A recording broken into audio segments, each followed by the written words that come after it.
Welcome to the Hua Hin Today podcast, where we bring you interesting conversations with a wide range of people living and working in Hua Hin, Thailand. I'm Jonathan, and if you're interested in Hua Hin, the people who live here, or just expat life in Thailand in general, make sure you like, share, and subscribe to our YouTube channel and Facebook page. We're also on Apple Podcasts and Spotify. For this episode, I chatted with Andy Dyett. Andy has lived in Hua Hin for 20 plus years. He runs a successful property agency, the Hua Hin Property Agent, and he also writes the popular Hua Hin Property Expert column for Hua Hin Today. Andy's perhaps the person I've known the longest amount of time since I've been living in Hua Hin. In this episode, we speak about property, of course, but actually he delves more into his journey to Hua Hin, which is pretty unconventional, and just life living in Hua Hin in general and how it's changed in that time. This episode is a mix of property talk, expat life, and some fun stories from Andy's years in Hua Hin. It's well worth a listen. Let's get into it. And yeah, Andy, welcome. Thank you. Thanks for agreeing to do this. Yeah, interesting. You look at the time and it's actually just over 21 years now. Originally came to Thailand, it was actually for a family funeral in Bangkok, which is unusual. Had a 2-year-old child with me. So then they said, we can't just stay in Bangkok for the 2 weeks for the funeral sort of idea. So where's a beach town we can head to? And probably in a very lucky way, the family that was there had a lot of representation around Chatham Hua Hin, which is unusual in those days. Did you know anything of Thailand, really? Zero. Absolutely nothing. Yeah. Absolutely zero. I didn't, really. Like, we're from a similar northwest of England, both of us, right? Yeah. People there, when they go on holiday, they go to Mallorca. Yeah, you have an English breakfast, you read a newspaper, you find you the lie Red on the Lion. beach, and you try and go back to work 2 weeks later as brown as you can to show off to your friends. That was a holiday. Yeah, that was my experience as The well. cultural side of Thailand was a massive shock. Even just in those days, no Suvarnabhumi airport. So you're landing in Don Mueang airport and you're driving through, I suppose in a not polite way, you'd almost feel slum effect because you've got everybody's living under railway bridges. Mate. Everyone's washing in canals and you're like, what's going on? When you first arrive, how I found it is, I know it's a bit of a cliche and it's been said before, but it is like a barrage on your senses. Like, you have all these new things to see. It smells different. It's boiling hot. Like you've never...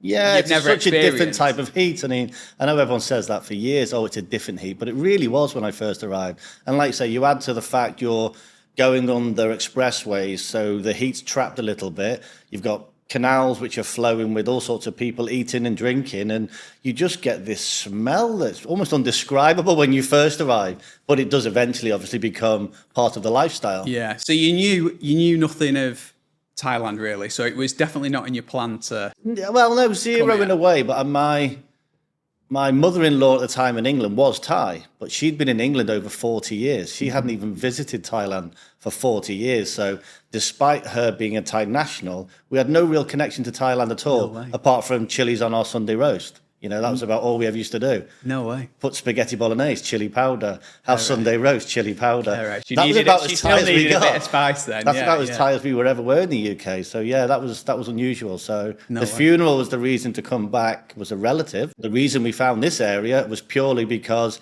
my 2-year-old daughter couldn't just spend 2 weeks in Bangkok. Yeah. Let's find some sand somewhere. So that's how we ended up in sort of Chatham. So then somebody, probably your former mother-in-law, said we'll go to the beach, and as many Thai people do, they come to Hua Hin or Chatham Beach, right? Yeah, it was. And that's where we lived. Exactly right. It was right between the two in the old days, so we were really in between, even north of the airport, because again, in those days, you know, what Hilton was just about central and everything was north of the Hilton. When you look at Hua Hin today, with all the locations and proximities to restaurants and shops, everything south of the Hilton. But when I arrived, the south didn't exist. There was nothing there. Oh, mate, yeah. No Market Village, no Blue Ports. The roads were single lane. I can remember Blue Port opening. Market Village was already open. So you were what was on that land before Market Village? It was just mostly empty land, yeah. So it's obviously Imagine the people that own that. The Marriott was an old colonial hotel. It was an old wooden hotel in the Marriott, and it was completely bulldozed and rebuilt while I was here. Oh, right, yeah. So many people won't even remember the old Marriott, but it was a really old colonial building. Yeah, there's a lot of changes. A lot, in that time. When I look at why now, even in my time. So you've been here best part of 21 years. 21 years, yeah. When you arrived, you told me earlier that it was actually like 5 days before the tsunami. Promote your business on the Hua Hin Today podcast. Email info@huahintoday.com or DM us now. Exactly. Yeah. Again, so I've left the UK. I'm now going to live because the interesting part of that story, if I can just elaborate a little bit, is I'm living in the UK. My ex-wife's mum and dad have built a holiday home in Hua Hin. I'm going to use that as a holiday home with my family whenever I can. As the house is completed, my wife leaves me, but leaves me with my house, my kids, my car, leaves everything, but let's says you can have everything. I've now got my parents living in Ireland, my in-laws moving to Thailand. I'm trying to run my own business in the UK with 2 kids that are 4 and 7. I joked with my in-laws and said, once you leave, I can't work anymore. So they said, come with us then. No, and that's how I end up living here with my ex-wife's mum and dad. Mate, we have known each other. We should say, like, we're friends, we've known each other. I reckon I've known you probably longer than anyone else in Hua Hin, I would say, at that time. I didn't know that. Yeah, I try not to over sort of play it's story, interesting. You know why it's interesting? Because that is... Everyone has like a story of how they came in. Yeah. Mine was purely by chance. Never came traveling a little bit. Long story short, as you know, got offered a job here and that was it. And I've spoken to a lot of people and a lot of people doing this and everyone's got their own story. And that was something I didn't so really... I'm now living here at 30 years of age. I've got my that's young to come here as well. 4-year-old and 7-year-old child living in the house of my ex-wife's mum and dad. But what's Hua Hin at that time? There was nothing really I could do. Yeah. So I'm thinking I've got to find a way to make a little bit of income. So I started just doing almost like local maintenance in the village, helping people, making sure their pools were done and gardens. And literally 4 days after I've arrived, I've gone to the beach in Tsunami Beach when it was completely empty. There was no buildings. I'm sitting in Tsunami Beach. So in the old days, you've got an old Nokia phone. You don't take it to the beach with you. You leave it at home. Yeah. I've come home from a day out with my 2 kids after living in Hua Hin for only 4 days. And my phone is literally burning with messages, missed calls, panicking. I've seen my mum's called me 30, 40 times. So I've called back and gone, hello. And everyone started crying down the phone. You're alive. What are you talking about? Put the news on. I'd heard nothing about, didn't know anything. Because in those days, the internet wasn't... Yeah, it's different times. I sound really old now, it's not even that long ago. It's different times, Yeah, you had a Nokia, you left it at home, you played Snake. That was your only game you had. I left it at home. So suddenly, like, everybody's worried that I've been killed in a tsunami that doesn't obviously affect the Gulf, but geography. Did you even know what a tsunami was? Never even heard of one before. No, didn't even know what it was. Me neither. I remember watching that on. There's like that famous. I mean, it's tragic now, but there's that well-publicized video where they're on the tourist on the beach and they see the waves and it goes out, and everyone's like, "I had no idea what it was." Yeah. In fact, that was for me. That was probably the first time I'd kind of heard about Thailand, really. Yeah, like honestly, like I'd never. But the interesting thing for me was when they brought out that Ewan McGregor movie, and it's the devastation how long it takes to fix. So Hua Hin was a sleepy little fishing place. It had the royal connection, it had locals, but it didn't really have any real tourism. Very few. A couple of hotels, like say, no market villages, no blue. A few Swedes, retired. A lot of retired Swedes were here. And then as the tsunami happens, obviously Thailand's got this problem of people have booked holidays for the next 12 months. Where can we house them? So everything in Hua Hin suddenly started to be fast-tracked a little bit.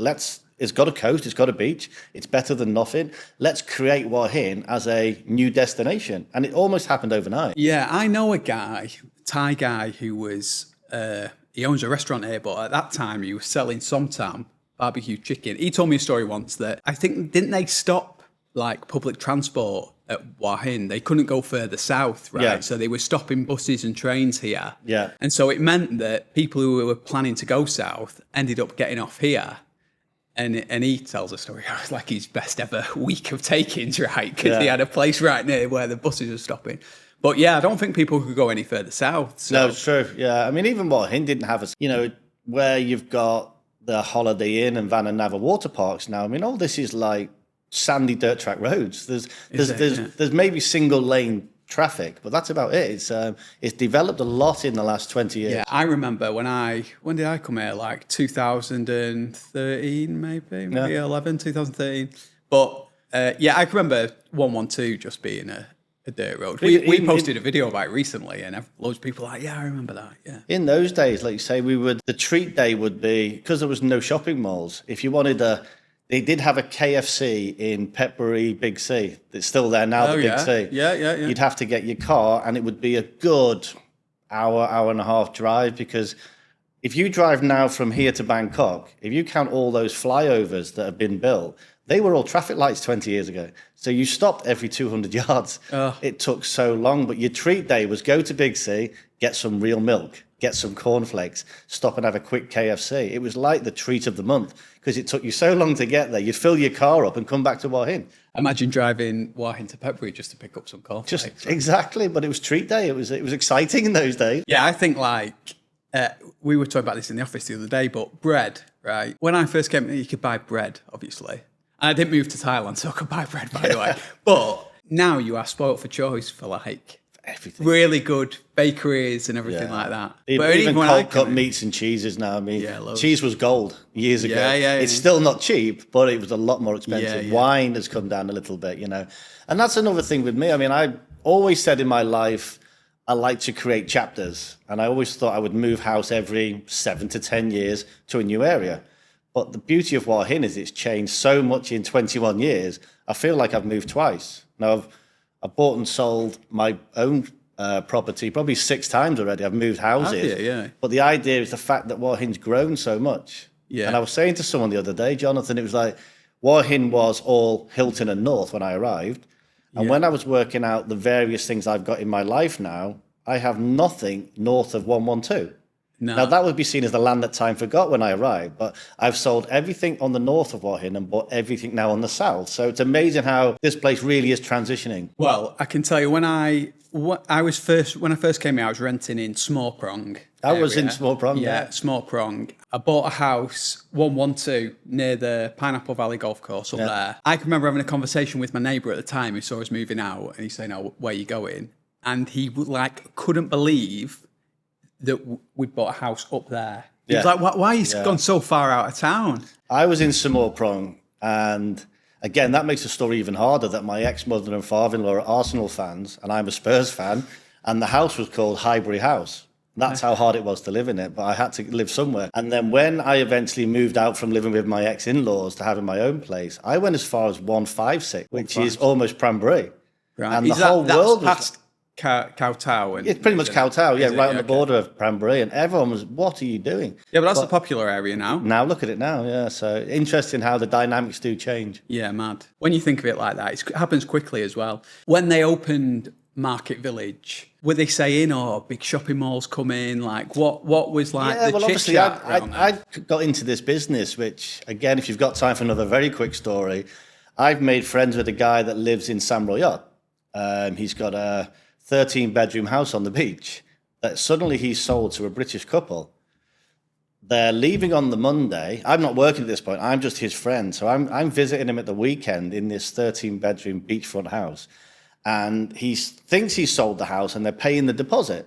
And I've got no work at the time, so I'm just sitting there. The clients are You're like caretaking the house for him, right? Well, no, afterwards I was. But at that time, I was just his friend swimming in the pool. My kids were playing with his kids, sort of conflict. Oh, right. The couple that were buying the house were leaving on the Monday. They'd paid a deposit. And on the Friday, they said, "We don't want it anymore." Now, this is 20 years ago, 60 million baht. It's a lot of money. So he said to me, "Andy, I've got one last idea. They're here with their kids and their grandkids. Let's meet at the house. You be playing in the pool with your kids. They can come and play with their kids. We'll set the barbecue up and we'll just ask what's gone wrong." Yeah. So I'm there. It's all a little bit staged. We've got a bit of food going. The barbecue's going. I'm in the pool. Car pulls up in the drive. Guy opens the door and goes, "Bloody hell. Hiya, Andy." I went to school with him. No way. Went to school with him. We're 7,000 miles away. His mum and dad are buying this 60 million baht house.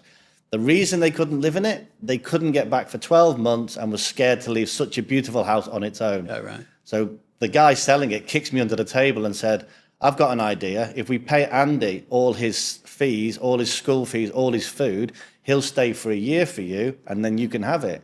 The buyer then goes, "Well, if that's the case, I'll keep the house." So suddenly I had to live in a house with 13 bedrooms on it. I've got no job, no money. Is that house? It's now a hotel. It's a Hansa hotel now. It's now been changed. It's that big. It's been changed Yeah, for I a know hotel. Dan's a hotel. That beach there is beautiful, outside there. It's still beautiful. So yeah, I had to live there for a year, being paid to live there. And that was my first 12 months of being here. And from that, I got into the property business. So, way. Yeah. But another unusual story. But yeah, it's good. It's funny, isn't it, how these kind of like breaks or things just align. Yeah, I'm not a big appreciator of the word luck. No, I don't like the word luck. I think I've had a lot of tears in my eyes. I've had a lot of moments where I've gone, this is really not working out for me. So I hate the word luck because I've been through the tears and the heartache. Same, mate. I think that's a part of expat life as well that isn't like talks about. One, because it's difficult to talk about. Nobody wants to talk about hardship, really. No.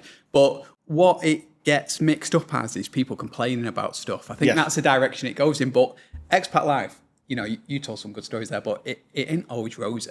No, of it's course a challenge. It's not. But I think to stay here, I've seen it in my time is that you get offered a job or things just align. That I don't like the word luck either, because I think you've got to take risks and put yourself out there for those opportunities to come your way. But yeah, things just line up. I always say, if I'd have kept a property in the UK, I think I probably wouldn't have made it here. I think at the time I moved here with 2 children and ex-in-laws. I was here for the first year going, what have I done? Yeah. I said, I've now got no immediate family, apart from my own 2 children. I've left everybody else behind in the UK. All my friends and family from my side are in the UK. And I felt I didn't have much choice in the UK. I think in hindsight, if I'd have kept the property rented in the UK, I might have gone back. Mm-hmm. But the beautiful thing I found for myself now is I'd sold everything. There was no going back. There's nothing to go back to. You could ask your mum and dad to pay for your flight, but what are you going to do when you get there? You've got nowhere to live. Yeah. So I sort of felt it had to work. Do you ever miss it? Do you ever miss? I thought I did. Really? I thought I did. Me and my wife, wasn't there a time when you were kind of looking at getting a place there and splitting time between... Exactly. I was thinking low season here, summer in the UK. Maybe I'll... But now not. Before I had my recent child which I've got my little baby now. So before that, I was sort of single-ish and thinking 6 months UK, 6 months here. Maybe it is time to mix it. But, even now, me and my wife, we lie in bed sometimes watching Escape to the Country, thinking, wouldn't it be lovely to live in a little village in the UK? But we've been back to visit, and the reality is it's not going to happen. Yeah. And I think without showing off here, the lifestyle you create here with everything's around you, or someone's always willing to help you with something. Yeah. They'll get something. You've got a pool cleaner, you've got gardeners. I think when you do 20 years of that, it's very hard to go back and clean your own house without being too show off. It's just awkward. Yeah, I know the other stuff. We recorded an episode before this. I should say this might be the first episode that goes out of this new podcast. It might not be. We haven't made up our minds yet, but we've recorded a few. And one of the ones before, we had a guest on, and she was talking about she'd from New Zealand, but she'd grown up in Australia, and she was saying she never thinks she'll go back to, because you kind of lose that that being home, right? Well, I've got another interesting story in a way. I remember when I first did it, after about 4 or 5 months, the life was so easy per se that you didn't get letters through the post, you weren't getting the regular lifestyle that the UK had brought you up on. That I remember I walked home crying about life's too easy, it shouldn't be like this. And then when years later, my niece did a gap year in Australia, she was about 21. And I remember saying to her, if after 6 months you're crying to go home to your mum because you really miss your family, but you've still got 6 months left, I'll give you £1,000 to stay for 6 months, because I guarantee then you'll find that next level of, actually, I could live here. Mm-hmm. She's now just had a baby and been there 8 years.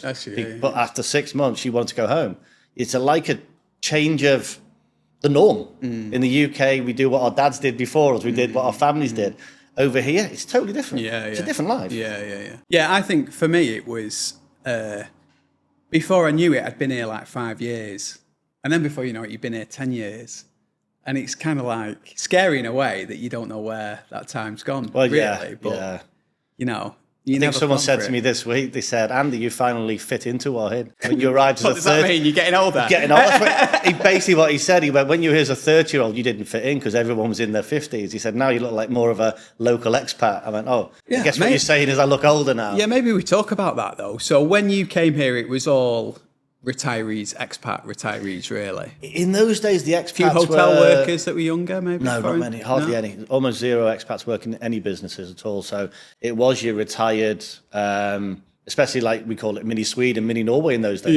There were small pockets, more around 94, 102 area. Yeah, they have like Norway Villa and that. But they were buying houses in those days for 2-3 million baht, and it was only for the winter. So they came in October, they left by March, and it was just to escape the winter in Northern Europe. It's so cold, it's so dark.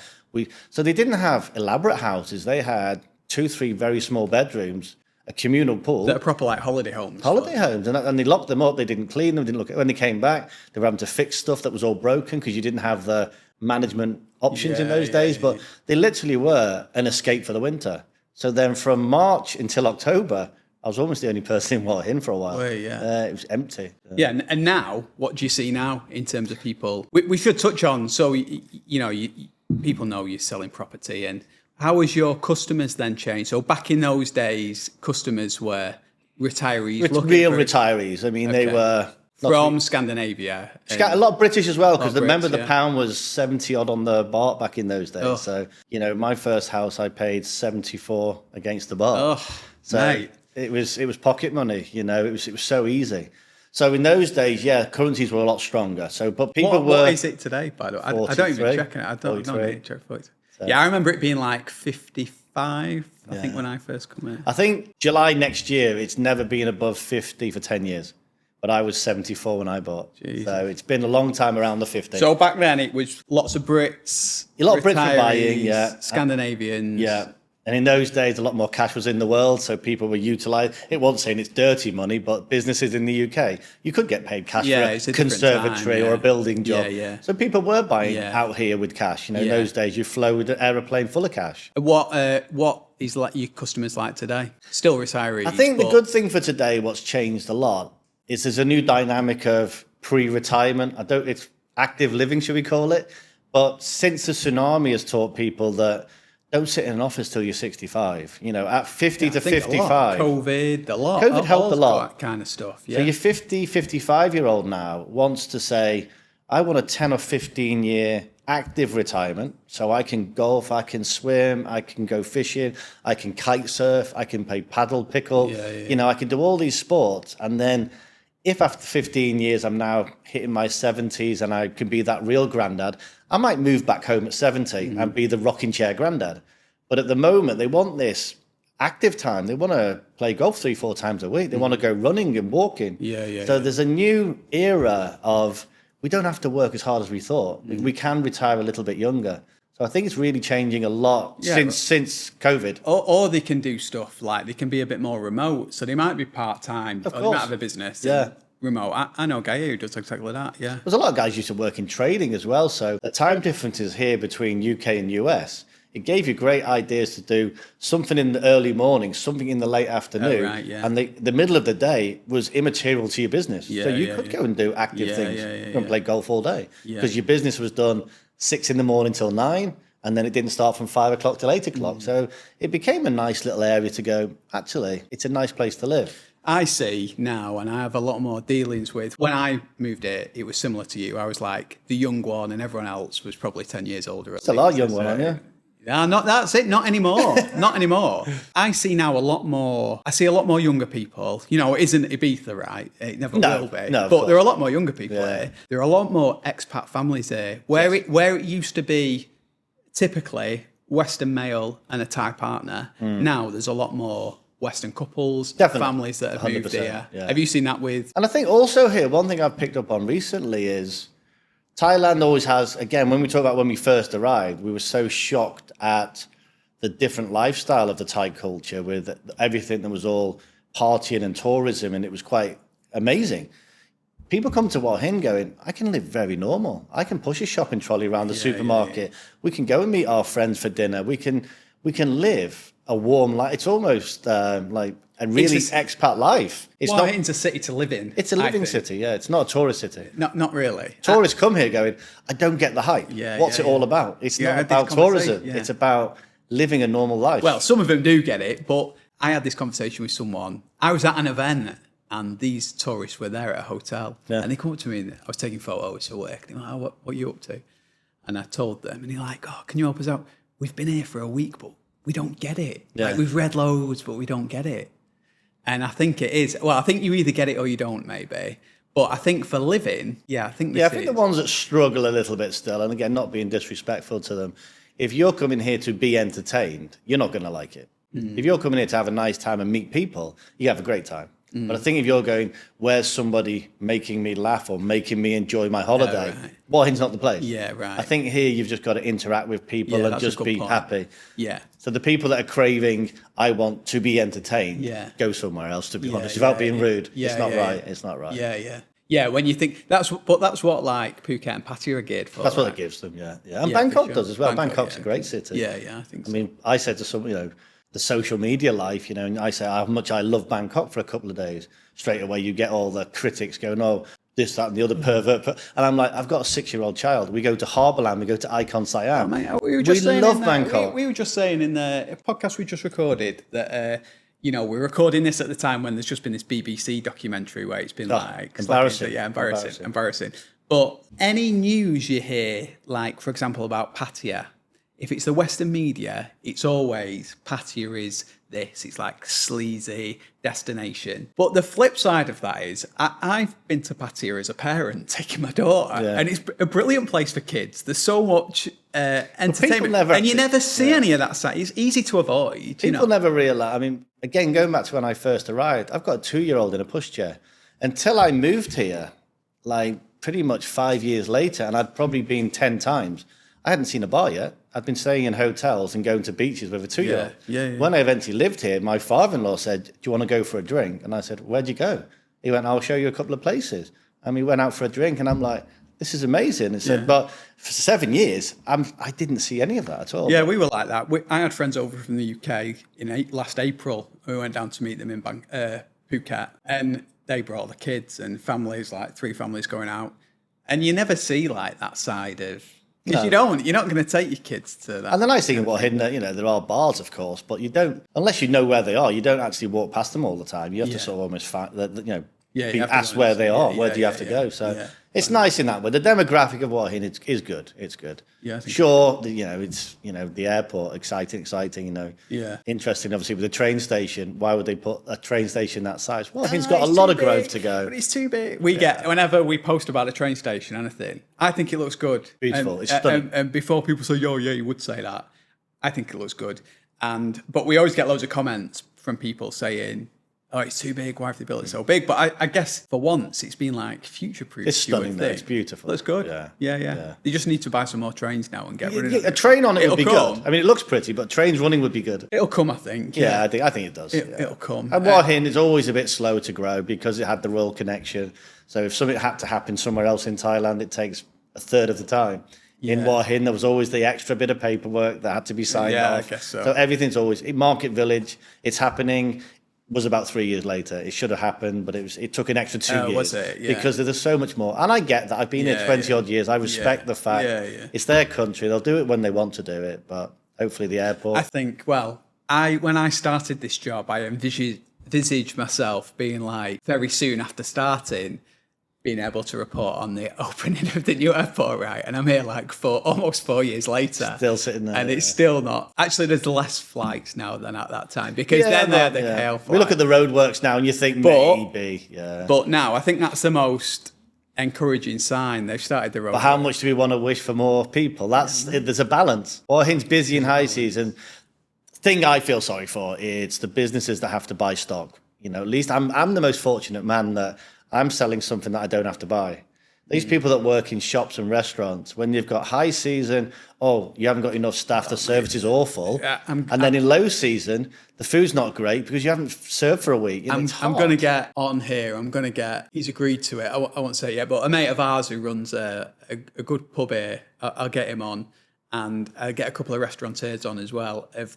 I think of all the job here, I think that's probably... the most difficult. It's the dramatic difference between high and low season must be incredibly difficult to manage because you need 10 staff in December, but by January, 10 staff in December, you're not going to get on. You're not going to get on. And then in low season, the food's not great because you haven't served for a week. And it's hard. I'm going to get on here. I'll get a couple of restaurateurs on as well. but you can almost close for a month in June. Yeah. It's so hard to get the balance right. Do you just shut down for 6 months? So I understand the airport will hopefully help a little bit more of a less lower season, but we've also got to be a little bit careful of how busy we get. Yeah, there's people say like, be careful what you wish for. Exactly But right. I'm in favour of it. I've got to. I think it has to happen. It has to. And I think it might even help Chatham side grow a bit more. Yeah, for sure. You know, Hua Hin's expensive. For sure. Chatham is not so expensive. Yeah, when you say that though, in relation to what? Like, how do you think? You mean it's got more expensive? It's got a lot more expensive to what people's perceptions are when they arrive. So I thought I could get something much cheaper. You know, I didn't realise it was. But there are other places, you know, and there are obviously my job places to find. Don't you think that's a Thailand thing with like Currency. Yeah, currency, but there's a lot of like this idea that people can come to Thailand and live on $5 a day. Yeah. It's not. It wasn't like that when I arrived. Yeah. It's not like that 15 years. Well, the other later. thing I'm trying to get away from now as well is the fact that I run my business successfully, and most of my clients at the moment that are coming out of Asia, they're not big social media people. They're business people, and they're here to live. Who are they that if they're coming out of Asia, they're expats Retiring working in expats. Asia? Yeah, they've been in Hong Kong, Singapore 15 years. They don't want to leave. They've got used to the Asian flavour of the living, but Hong Kong, Singapore is not possible to stay in. So they need somewhere with golf. And in Hong Kong, you get a shoebox. You get 10 million. They come to Hua Hin and it's like, we dreamt of a place. This is better than what we dreamt of. It's got everything they want. Right. Now, the social media side of it is also the non-stop complaints that everything's expensive and this. So you've got to find that balance between the people on social media that say only rent, never buy. You can live on $1,000 a month. You know, they're always going to be there. But the ones that are buying are a bit more worldly wise and if they've been expats for a long time. Yeah. Somewhere else, yeah. And especially in somewhere. If you could, also, it's like all relative to people, because if you're coming from Hong Kong to here, then you won't know what we're talking about, right? You've also got the fact that they've been expats for a long time with many expats. So they become expat mentality. I always used to joke, if you get like a Brit from Britain or a Brit from Hong Kong, they're two different characters. If you get a French from France or a French coming from Hong Kong, Singapore, totally different people because they've had time to adapt into a multicultural life. So you do notice a huge difference with the buyers. Huge. Yeah. We'll touch on from the stuff you do with Hua Hin Property Expert, with Hua Hin today. I've been really pleased. I can't even remember how that came about, really. I think we had a conversation somewhere, and did I say we should do this? Or, yeah, and I think I can't remember. Well, I can't remember what it started after COVID, wasn't it? I think there was a demographic that was with the COVID shutdown. The regulars weren't coming back anymore so much, and you had loads of and there time was new people coming. And there was new people coming in, and again, I didn't even want to have an office anymore. I'd been working from home for a while, and I just saw. I don't use the word scammed, but people were being misinformed. They were getting the wrong information. And I hate the word that property expert. I'm very knowledgeable about my job. That might have been my fault. It's my job, it's my living. So expert. Well, you got 20 years experience in doing experience something, is massive. Yes, my logo is experience is key. So, you know, it's more the fact that I still get it today, unfortunately. Oh, Andy, I'm flying in on Tuesday and I'll see you on Thursday. And they call me on Wednesday. Oh, I bought something already. And I'm like, oh, really? You've been here 24 hours. Yeah, but the deal was that good. It's not that. Don't keep doing it, but they do keep doing it. And then they're crying in my office a year later, they want to sell it and they can't. Then you get the social media, you can't sell a house. You can if you buy the right thing in the first place. So the expert's more of, take your time, come and have a coffee. Yeah. Tell me what you want. Don't look at the house. Tell me what you want out of life. Let's look at location. Don't even look at houses. Let's look at location to what you want to do every day. The house will come later. You'll find a house. Houses are pretty. That's what I like. I should have explained that. So Andy writes a monthly column, Hua Hin Property Expert for Hua Hin Today.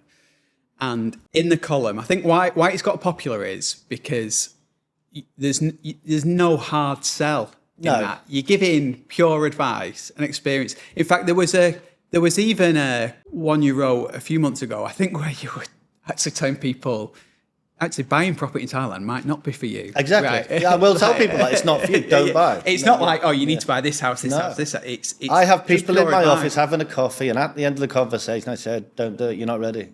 And they're like, oh, didn't expect that. And what type of person would that be? Why would they, are they unsure about, they've not been to Thailand a lot, or? More the fact that maybe they can't spend enough time here to enjoy what they want. So they might be buying something.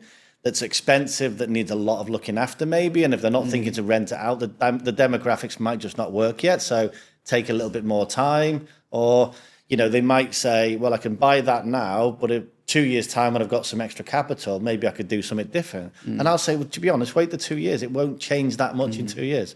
So take your time a little bit. Whereas obviously the salespeople around that are like, buy today, I'll give you a free TV. That will never come out of my mouth. I don't do that type of selling. You wrote a good article about, and we've talked about this ourselves, is like you might have a bit of an older property that you could spend $1 million or whatever, put into it, do it up, and then, do a bit of work on it that way. It's one of my big things. Yeah, it's like, the new houses are beautiful and they are very well built, and they have got much more choice now of finishings. Yeah, it's a lot in the there, quality of finishing now is nice. But some of these older houses are very well built, and if you've got an older house that's 5 million next door to a beautiful one that's 10 million, how much is it to make the 5 better than the 10? It might take 3. So I've spent 8 and it's better than the 10.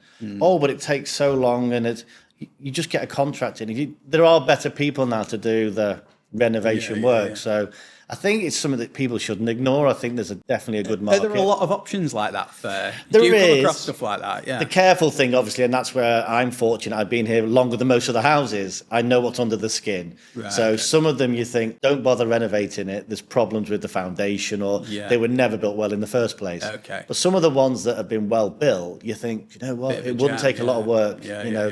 The walls are immaterial. They're only decoration, the walls. The columns hold the houses. So if you don't like that wall, just knock it over. You don't have to get permission. Just knock it over. So you can create a very beautiful older house.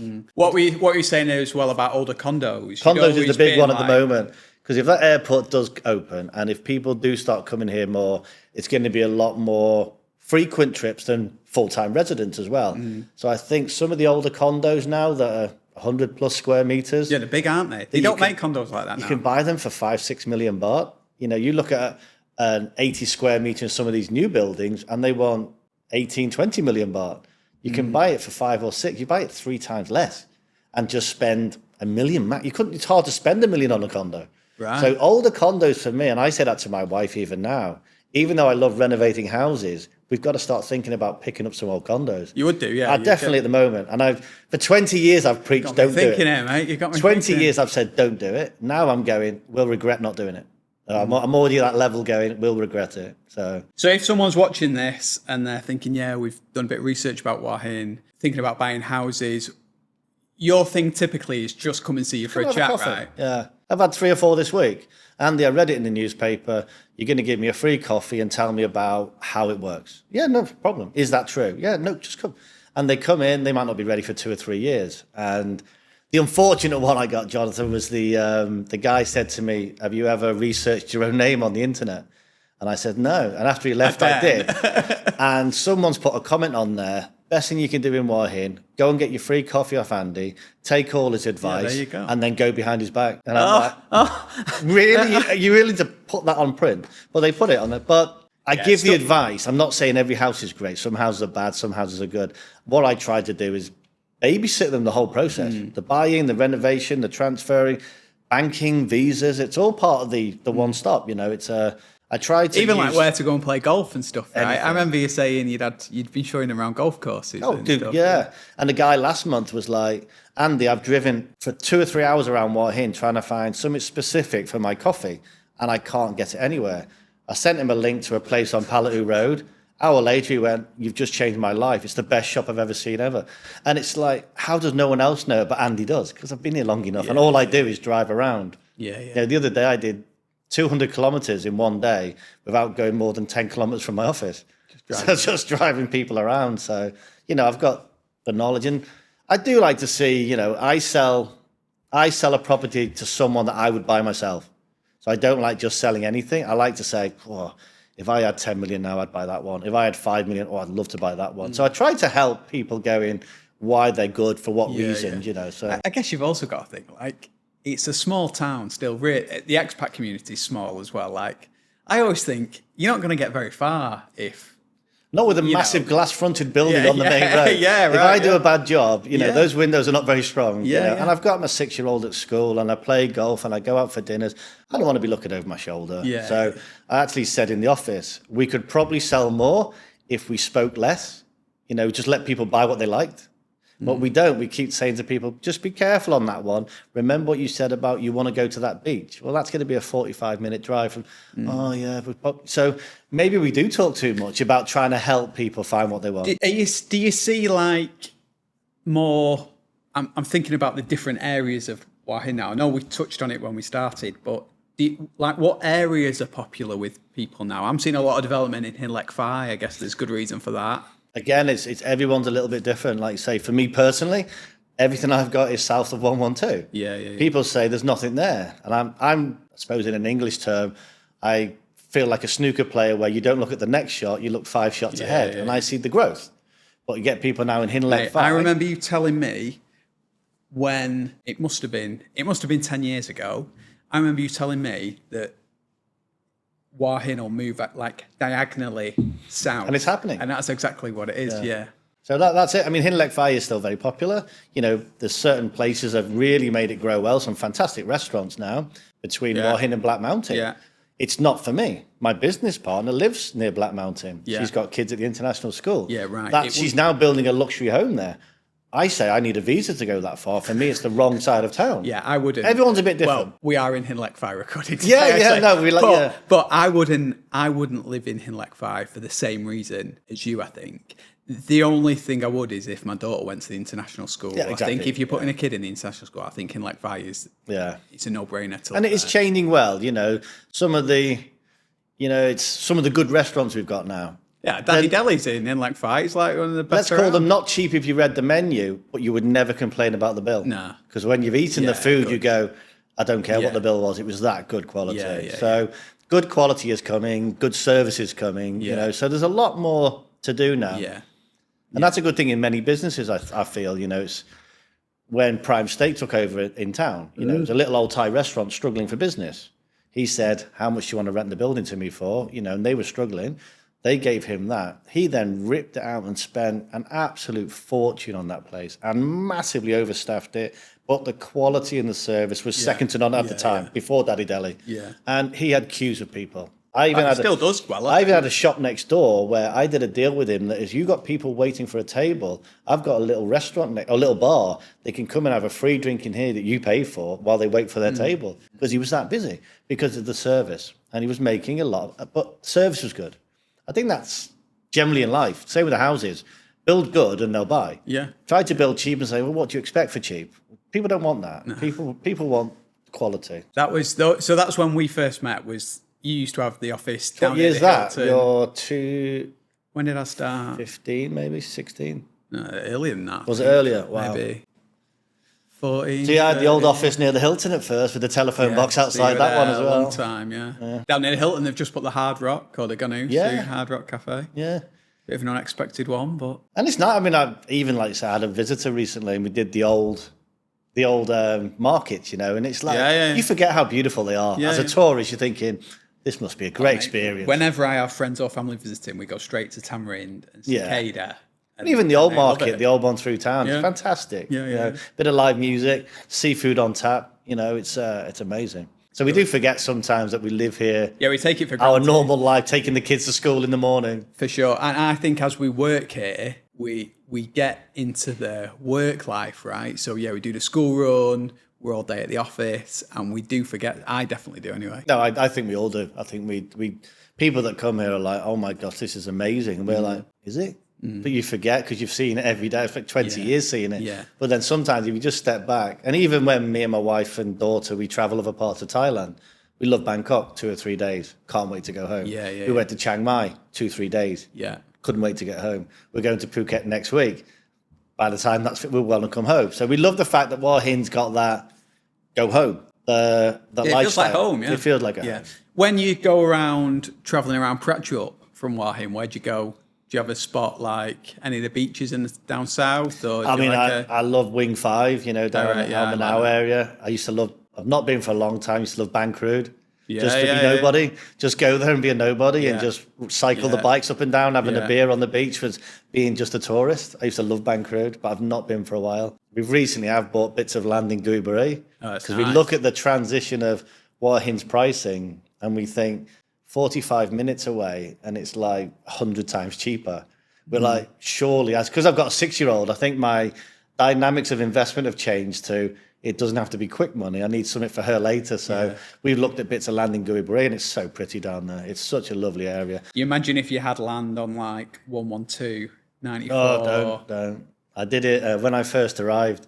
I was driven to a piece of land. It took, from the hill turn, it took best part of 45 minutes to an hour to get to this piece of land, almost chopping our way through. And the lady said to me, there's 33 rye here, 50,000 baht a rye, it's yours. And I went, it's an hour from anywhere. What's ever going to happen? I'm now a member of Pineapple Valley and I drive past it every single time I play golf. It's selling now for 3 million and it was 50,000 a rye. So yeah, it's an interesting thing with the land value. So you can't think about though things in the past like that. You just do. Because it is a good story. The crystal ball would be amazing, but we haven't got one. Imagine, yeah. And going back to beaches, I think anybody driving from Prachuap back towards Hua Hin, if you can turn right at Guibari and hit that road from Guibari to Samro Yacht National Park, it's a world beater. There's not many better roads in the world. No. It's stunning. Yeah, so I think so. Yeah. I've driven that road hundreds of times, and I still want to do it. We go to Samro a lot. I think it's like they've just filmed that Alien. Yes, that's right. TV show there, but it does have like a Jurassic Park kind of thing to it. It's breathtaking, really. And again, we forget that because we're living here doing the. Have we been to the shops? Take the kids to school? And we forget actually it's actually a very pretty place. Yeah. Even going up to Palatu Waterfall, we forget how pretty that is. You know, it's some great places. Yeah. Okay, mate. Well, wrapping up. We're heading into the high season. Is your job, of course, is affected by high season or not? How much does that impact? Is it year round or the quieter times or? A very strange thing that's happened to me over 20 years, which I've learned this pattern of, is the hotels and the flights go up on the 1st of November. Yeah. If the end of October is busy, the high season's busy. If the end of October is quiet, the high season's quiet. I'm not expecting dramatic things this year. The currencies have been a bit volatile. The banking situation and the visas is still a bit questionable. People aren't quite sure what's going on. And I think there's a lot of stuff going on in other countries. A certain American president with his tariffs spooked the world. He sent shivers around. So people want to live here and people will come here over the next few years. But I think this high season, this year has been so rocky that it'll be a fairly balanced. It won't be that busy, I don't think, this high season. Okay. I'm not expecting too much, but like say, rough with the smooth. It's I still wouldn't change where I live today. Yeah, too right. Yeah, me neither. One final thing, I remember you talked to me once. I seem to spend most of my free time now watching videos of the Oasis tour happening they've gone around the world, but they've just played back in London the other week. You said when the first year you came here, they played in Bangkok. Have you seen them? Yeah, I was invited to an event. There was a charity event with, I can't remember, the Irish sort of like preacher and it was a charity event compared by Dennis Taylor with two comedians, Stan Boardman and Frank Carson. Oh yeah. So they were so that was the charity night. Then the following day and the day after, for a 2-day concert, we had Oasis, Franz Ferdinand, Stereophonics. There was 4 or 5. Yeah, I think did the Manic Street Preachers. I think that sort of era. That sort of era. But incredible. Oasis were in Bangkok playing in this event, and obviously in those days, does Liam walk out or does he just not turn up? I always remember, like you say, he comes out and Noel comes out first, and it's like, oh god, Liam's not here. Then he comes out and he boots a bottle of water off the stage. Does about half an hour. He came on and off at least 4 or 5. He must have done 2 hours. I don't think he's really done many longer concerts. He just didn't stop, and it was amazing. But yeah, 20 years ago, that was Thailand can't get, it's heaven. Yeah, well, I was hoping Oasis were going to play here on this tour, but I don't. Maybe not this tour, but I'm sure we'll get them in Asia before they stop again. So. Yeah, I hope so. Well, thank you, mate. No, enjoyed it. Flew by. See, it's light work, this, isn't it? It's easy talking, isn't it? Yeah, easy. I thought if anyone can talk, you can. Okay. All right. Thank you, mate. Cheers. All the best. Thank you for watching and listening to the Hua Hin Today podcast.